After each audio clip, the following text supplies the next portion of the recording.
여러분 안녕하세요, 블랙입니다. 요즘 시장이 아리송합니다. 이제부터 미국이 기준금리를 내릴 수 있다라는 전망 속에 증시가 막 오르고 있습니다. 하지만 한편으로는 앞으로 기준금리가 내려가면 증시는 폭락한다는 말도 나오고 있습니다. 도대체 무엇이 진실일까요? 이번 영상에서는 미국의 금리 상황에 대해서 알아보고 금리가 앞으로 어떻게 흘러갈지, 그리고 우리의 투자는 어떤 식으로 진행해야 할지 이런 것들을 알아보는 시간을 갖겠습니다. 이것은 미국의 기준금리 차트인데요. 1년 이상 기준금리를 올려오던 연준은 수개월째 금리를 동결하고 있습니다. 이 상황에서 금리를 더 올릴지 아니면 유지할지, 그게 아니면 내릴지, 이러한 세 가지 중 하나를 결정할 수 있는데요. 지금까지 연준 의원 대다수는 금리 동결을 외치고 있습니다. 고금리의 장기화를 주장하고 있죠. 그렇지만 이 와중에 몇몇 연준 의원들은 금리 인하를 언급하고 있습니다. 대표적인 두 분만 보겠습니다. 먼저 굴스비 여는 총재가 있습니다. 이분은 지금 경제가 골디락스 구간,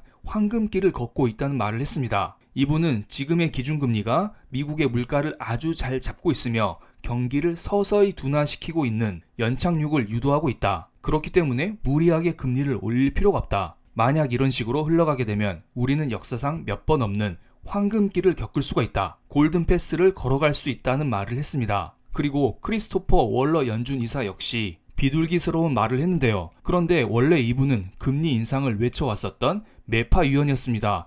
그런데 최근 연설에서 이분이 대놓고 금리를 내려야 한다라고 말하지는 않았습니다만 추가적인 금리 인상은 필요하지 않을 가능성이 높다라는 비둘기스러운 말을 했습니다. 그러면서 이분은 경기 둔화 역시 한꺼번에 언급했죠. 지금까지 미국 경제는 매우 좋았지만 3분기 경제 성장률이 피크일 수 있다. 이러한 미국의 고성장은 지속될 수 없다라는 말을 했습니다. 현재 경제는 매우 좋은 상황에서 단순히 물가만 잡히고 있다면 굳이 금리를 내릴 필요는 없겠지만 지금은 경기 둔화까지 포착되면서 물가가 내려가고 있기 때문에 지금 상황에서 추가적인 금리 인상은 불필요하다는 말을 하고 있는 것입니다. 그러면서 사람들은 이분의 발언 속에서 금리 인하를 읽어내고 있습니다.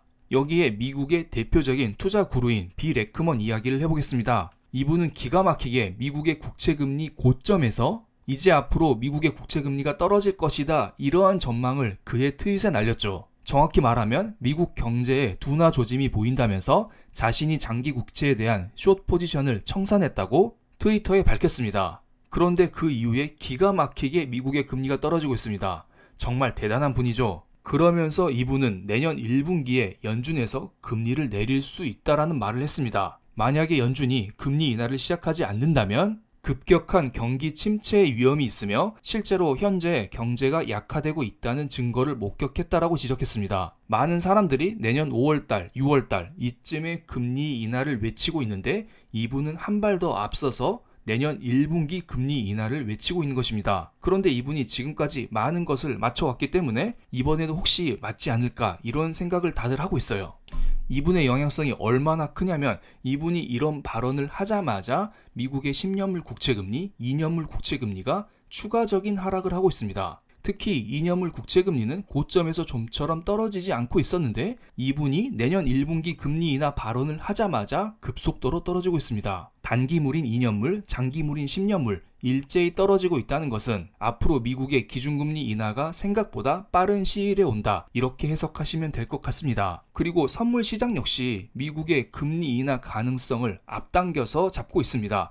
원래는 내년 5월쯤에 금리 인하에 베팅을 하고 있었는데요. 이번에는 많은 사람들이 내년 3월쯤에는 미국에서 금리를 내릴 수 있다, 이런 말을 하고 있어요. 실제로 며칠 전만 해도 내년 5월 금리 인하가 유력했었는데요. 간밤에 파월 연준 의장이 한마디 하면서 이 시기가 2달 정도 앞당겨졌습니다. 파월이 이런 말을 했네요. 지난달까지 6개월간 근원 PCE 물가지수가 2.5%를 기록했다면서 지금 현재 물가가 안정화되고 있다라고 언급했습니다. 그만큼 연준 입장에서 물가를 다 잡았구나, 많은 사람들이 이렇게 생각하고 있죠. 그러면서 파월 연준 의장은 지금 고용 상황이 매우 튼튼하다, 하지만 현재 조금씩 둔화되고 있다라는 말을 했습니다. 그러니까 우리가 기대하고 있던 연착륙 가능성이 높아지고 있다라는 말을 하는 것이죠. 그래서 사람들은 이 상황에서 연준은 이제 금리를 더 올릴 필요가 없겠구나, 이것을 읽어내고 추가적으로 앞으로 경기 둔화와 함께 금리를 내릴 수가 있겠구나, 이것까지 김칫국을 먹고 있습니다. 그렇다면 현재 미국 경제가 진짜로 둔화되고 있을까요? 월러 연준이사, 빌 에크먼, 파월 연준의장 모든 분들께서 지금 현재 미국의 경기가 둔화되고 있다라고 언급을 하고 있어요. 그런데 실제로도 경기가 둔화되고 있습니다. 다들 아시다시피 코로나 때 미국은 돈을 엄청나게 풀었습니다. 그리고 지금 현재 이러한 초과 저축이 다 소멸된 상황이죠. 그래서 미국 사람들의 자동차 대출, 신용카드 대출, 기타 대출 모든 것들이 늘어나고 있습니다. 마치 미국에서 2008년 서프라임 경제 위기가 터지기 직전에 그때에도 모든 대출이 증가했던 것처럼 이번에도 역시 모든 부문의 대출이 증가하고 있어요.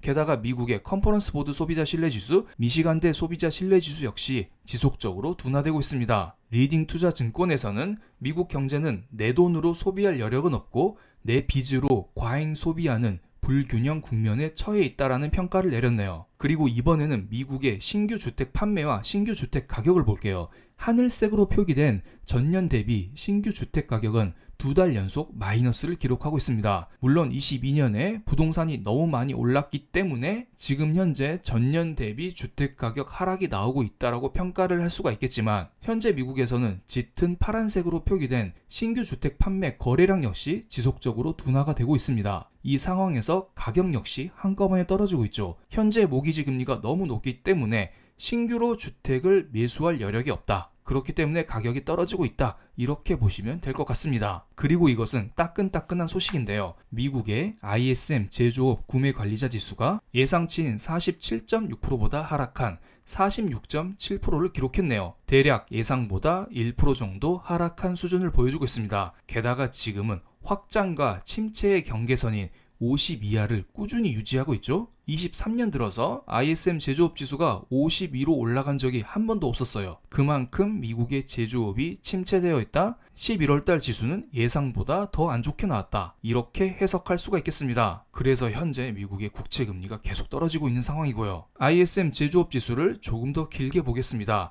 지금의 흐름은 코로나 경제 위기가 터지기 직전과 비슷해요. 지속적으로 제조업 지수가 둔화되고 있죠. 그만큼 미국 경제 상황이 안 좋다는 겁니다. 대출 상황은 2008년 서프라임 경제 위기 이전과 비슷하고 제조업 지수는 2020년 코로나 경제 위기 전과 비슷합니다. 정말 힘든 구간이 아닐 수가 없어요. 그래서 제가 지난 영상에서 이런 이야기를 드렸습니다. 금리를 내린다는 것은 경제가 안 좋기 때문이 맞습니다. 하지만 이러한 기대감이 생기는 초창기에는 증시가 오히려 좋을 수 있다라는 이야기를 드렸었고요. 그렇기 때문에 제대로 된 걱정은 금리가 실제로 내려갈 때부터 하자라는 이야기까지 드렸었죠. 그런데 오해하지 마시기 바랍니다. 기준금리를 내리기 전까지 증시가 폭등하거나 무조건 그렇진 않습니다. 저는 전체적인 방향성이 이렇게 될 수 있다라는 이야기를 드렸을 뿐이고요. 그 과정에 장애물이 매우 많겠죠. 그렇기 때문에 지금처럼 경기 둔화 시기에는 정말 섹터별로 엄선하여 투자할 필요가 있습니다. 그런데 최근에 한국 수출을 통해서 섹터에 대한 힌트를 얻을 수가 있겠는데요.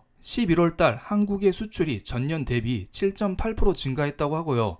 반도체 수출이 16개월 만에 플러스로 돌아섰다는 말이 나왔습니다. 그렇기 때문에 우리는 여전히 반도체에 집중해서 투자할 필요가 있겠고요. 그리고 두 번째 문단을 보면 자동차, 일반 기계, 가전, 선박 이쪽에도 수출 호조가 확인됐죠. 그렇지만 이쪽은 원래 수출이 좋았던 섹터이기 때문에 특별히 집중해서 볼 필요는 없습니다. 하지만 빨간색으로 표기된 최근 수출이 부진했던 석유화학, 바이오, 2차전지의 수출도 늘어났다는 기사가 있습니다. 그렇기 때문에 우리는 앞으로 바이오와 2차전지 이런 쪽에도 조금은 눈을 돌려야 하지 않을까 이런 생각이 들기도 합니다. 증시에 대해서는 전반적으로 반도체 중심으로 투자하시면 되고요. 그리고 경기 방어주 역시 일부 편입해서 들고 갈 필요가 있겠죠. 증시에 대해서는 제가 매일매일 아침 저녁으로 멤버십 회원님들 대상으로 장문의 분석글을 올려드리고 있습니다. 관심 있으신 분들은 멤버십에 오셔서 저의 손을 잡고 함께 해주시면 감사하겠습니다. 특히 블랙라벨에 오시면 요즘 뜨거운 코인 투자 이야기 그리고 블랙라벨 전용 영상을 통해서 여러분께 확실한 도움을 드리고 있으니 이 점은 참고해 주시기 바랍니다. 예를 들어 지난 수요일에 골드만삭스에서 방산주를 추천했다라는 기사가 떴었죠. 그리고 제가 이 기사를 멤버십 분들에게 바로 공유드리면서 하나 에어로스페이스가 대장주가 될 수 있다는 이야기 역시 드렸습니다. 이렇게 시장에는 수많은 기사와 수많은 이벤트들이 뜨곤 합니다. 그런데 제가 이것을 매번 영상으로 올려드릴 수가 없어요. 저도 모든 구독자분들에게 이런 내용을 실시간으로 계속 공유를 드리고 싶지만 상황이 여의치 않기 때문에 어쩔 수 없이 멤버십 분들에게만 올려드리고 있는 것입니다. 어쨌든 저희 멤버십 홍보를 잠깐 해봤고요. 관심 있으신 분들은 멤버십에 오셔서 함께 해주시면 감사하겠습니다. 그리고 저는 더욱더 앞으로 좋은 영상을 통해서 여러분께 인사를 드리겠습니다. 제 영상이 마음에 드셨다면 구독, 좋아요, 알림 설정까지 부탁드리겠습니다. 감사합니다.